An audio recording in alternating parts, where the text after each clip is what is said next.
ఎన్నికలు దగ్గర పడుతుండటంతో రాష్ట్రంలో మిగిలిన అభ్యర్థుల్ని ప్రకటించేందుకు కాంగ్రెస్ సిద్ధమైంది. ఎల్లుండి జరిగే సీఈసీ భేటీలో రాష్ట్రంలోని మిగిలిన 8 స్థానాలకు అభ్యర్థుల్ని ఖరారు చేయనున్నారు. ఇక భువనగిరి, వరంగల్ సీట్లు ఎవరికి దక్కుతాయా అనే దానిపై ఆసక్తి నెలకొంది. ఇటు జిల్లాల్లో వరుస పర్యటనలు చేస్తున్న మంత్రులు క్యాడర్ని ఎన్నికలకు సిద్ధం చేస్తున్నారు.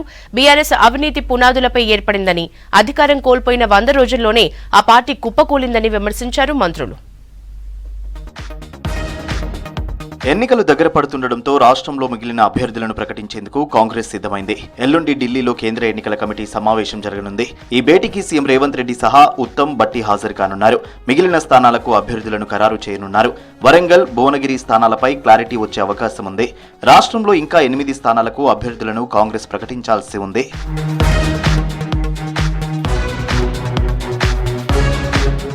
ఎస్సీ వర్గీకరణకు కావాల్సిన సహకారం అందిస్తామన్నారు సీఎం రేవంత్ రెడ్డి. ఇటీవల నామినేటెడ్ పోస్టుల్లో కూడా కాంగ్రెస్ సామాజిక న్యాయాన్ని పాటించిందని చెప్పారు. 100 రోజుల పరిపాలనలో ప్రజలకు మరింత చేరువయ్యామన్నారు రేవంత్. మాదిగల అభివృద్ధి, సంక్షేమం తమ బాధ్యత అన్నారు. ముఖ్యమంత్రిని కలిసిన సంపత్ కుమార్ సామాజిక న్యాయం, ఎస్సీ ఉపకులాల సమతుల్యత అనే అంశంపై చర్చించారు. అవినీతి పునాదులపై నిర్మించిన బీఆర్ఎస్ అధికారం కోల్పోయి 100 రోజుల్లోనే కుప్పకూలుతోందన్నారు మంత్రి పొన్నం ప్రభాకర్. నైతికంగా, నియంతృత్వానికి వ్యతిరేకంగా ప్రజలు రాష్ట్రంలో కాంగ్రెస్ పార్టీకి పట్టం కట్టారని చెప్పారు. మహాలక్ష్మి పథకంతో నిర్వీర్యమైన ఆర్టీసీకి పూర్వ వైభవం తీసుకొచ్చామని చెప్పారు. త్వరలో 200 కొత్త బస్సులు కొనబోతున్నామని తెలిపారు. లోక్సభ ఎన్నికలు అయిపోగానే ఆర్టీసీలో 3000 ఉద్యోగాలు భర్తీ చేస్తామన్నారు పొన్నం ప్రభాకర్. ఇలా గౌరవ ముఖ్యమంత్రి గారు రేవంత్ రెడ్డి గారి నాయకత్వంలో కూడా నేను ట్రాన్స్పోర్ట్ మినిస్టర్గా నా శాఖకు సంబంధించినటువంటి ఆర్టీసీ 48 గంటల మహిళలకు ఉచితంగా ఇవ్వడమే కాక ఆర్టీసీ నిర్వీర్యం అయిపోయింది. 50 రోజులు సమ్మె చేస్తే వాడు పట్టించుకోలే. ఒక రిటైర్డ్ ఎగ్జిక్యూటివ్ డైరెక్టర్ను ఎండీగా పెట్టి 4 ఏళ్ళు నడిపినరు. కొత్త బస్సు ఒకటి కొనలే, కొత్త రిక్రూట్మెంట్ చేయలే. ఇలా దాదాపు 1000 బస్సులు కొనడమే కాక మళ్ళీ 2000 బస్సులు కొనే ప్రణాళిక. ఒక 3000 పైన చిల్లర ఉద్యోగ నియామకాలకు సంబంధించిన ప్రక్రియ వాళ్ళకు పీఆర్సీ ఇచ్చినాం. ఇలా ఆర్టీసీ కార్మికుల కృషితోటి మేము అధికారంలోకి వచ్చినాం కాబట్టి వాళ్ళకు న్యాయం చేసే ప్రయత్నం చేసినాం. గతంలో ఎన్నడూ కూడా ఆర్టీసీ గురించి పట్టించుకోలేదు.